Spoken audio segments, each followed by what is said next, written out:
my easy tip to know when to prune, we're going to talk a little bit about biology here, is deciduous versus evergreen. So deciduous trees or plants drop their leaves in winter, okay? So they kind of go to ground.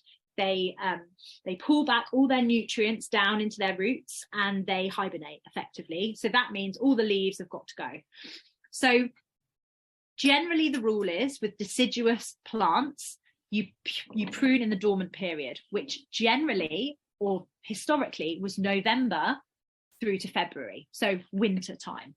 Now, I really want to make it clear that that was historical. We need to acknowledge the fact that climate change is having an impact, and realistically, certainly where I am, it has not been cold enough to for the plants to properly kind of hibernate and go to ground and really lose all their leaves until probably mid-December, if not even late December. So I think whilst you can and I'm going to share some in a minute, you know, common plants and when to prune them, and you might want to screenshot that.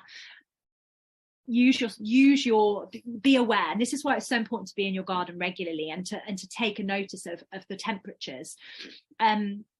If it has not been that cold, things won't be settled, and the problem is if you prune them when they haven't gone to hibernation, they can leak sap, and that can basically damage the plant and make it unhealthy and invite more disease in.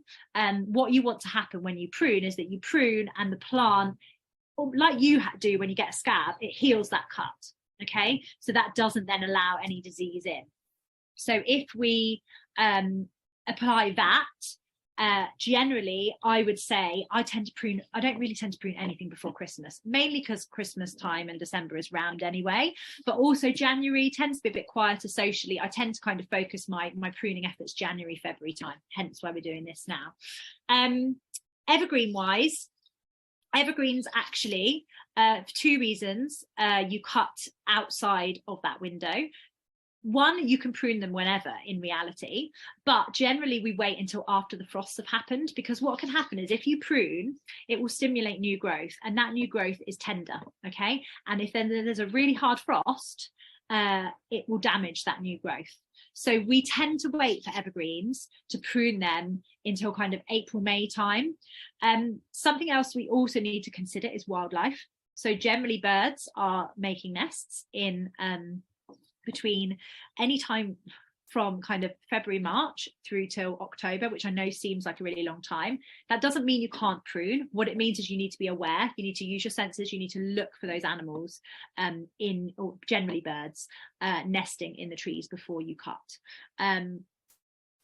Some common exceptions to the rule then. So things like apple trees, and actually I'm going to flick onto this next slide.